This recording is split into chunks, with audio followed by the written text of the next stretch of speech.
We have some exciting news from a familiar face. Many of you probably remember Jessie Garcia. A Madison native, she was a sportscaster here on News 3 in the early 1990s and then went to Milwaukee where she's had a successful career at WTMJ there. She has now written a book about her career there, My Life with the Green and Gold, Tales of 20 Years of Sportscasting. We visited with her about the book and her life when she stopped by our studios earlier this week.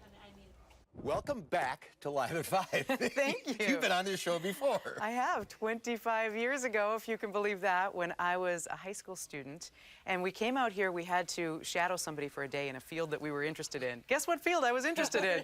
And I was able to come in, we were watching, it was my friend Gavin and I, we were watching Live at 5 off to the side. Mark, it was you and Beth Zerbakken. And there was a guest who was supposed to have shown up that didn't come that day, so you had some time to fill at the end, and you brought us onto the set and chatted with us for, I think we each got asked 1 or 2 questions, but I remember it vividly, and I was so nervous. My heart was just racing, thinking that I was on TV, and when we drove back to our part of town, we were screaming out the window, "We were just on Live at 5! We were just on Live at 5!" You made it in the book. You and Mark, you're on page 11. It's in there, yep. Why did you write this book? Good question. I wrote the book because all through my career, I kept thinking to myself, this is so funny, or if only people knew what this was really like behind the scenes. And so I would sort of just store away these anecdotes in my head. And almost 2 years ago now, I thought to myself, the timing just felt right for to maybe write something. Sat down in my kitchen one morning, the kids were at school, at breakfast, started typing on the laptop. And then I was up until 5 a.m., I think a week in a row. Just, it was all just coming, the memories pouring out. Flooding back. Right. Yeah. So it took a couple of months to write the first draft and then a lot of revisions after that. I think so many people will love this book. Anyone who loves the Packers will love it, and anyone who is a working parent will love it, because the picture in the inside cover of you changing your son's diaper in the tunnel At Lambeau Field. At Lambeau Field speaks such volumes about trying to juggle a big career and being a mom, too. Yeah, it certainly does. And many, many years of that. My oldest son is now 14, and my younger one is 10. And so, all those years I've been trying to juggle sportscasting and being a working parent. And so I hope that does resonate with people, that, they can maybe laugh at some of the stories that are in there. And they can understand, they can feel the same feelings of trying to do it all, so many balls in the air. Some favorite Packer stories. Oh boy, favorite Packer stories. Well, as detailed in the book, I've traveled with the Packers, the 3 Super Bowls, 31, 32, and 45, been to those. Traveled with them to Tokyo, and they played a preseason game there, to the White House, when they went after the 31 victory.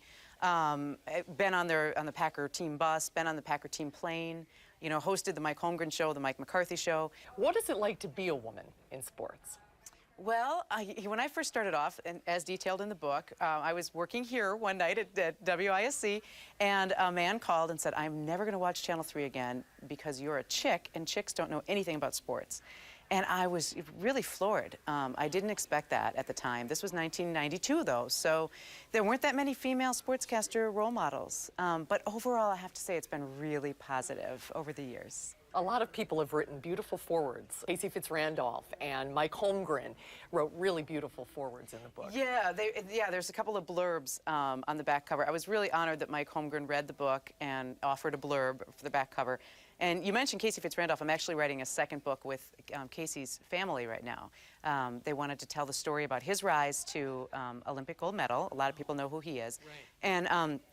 And then followed by devastation when their daughter was diagnosed with breast cancer, stage 4 breast cancer, 8 years after he won the gold in Salt Lake. And she's still fighting it now, and they're using alternative methods to fight it. Oh, we're looking forward to that. We'll always claim you as ours, though. Oh. We'll always claim you as part of our family. Thank you. Welcome home. Thank you. Continued success. Right, Live at 5. I was on Live at 5.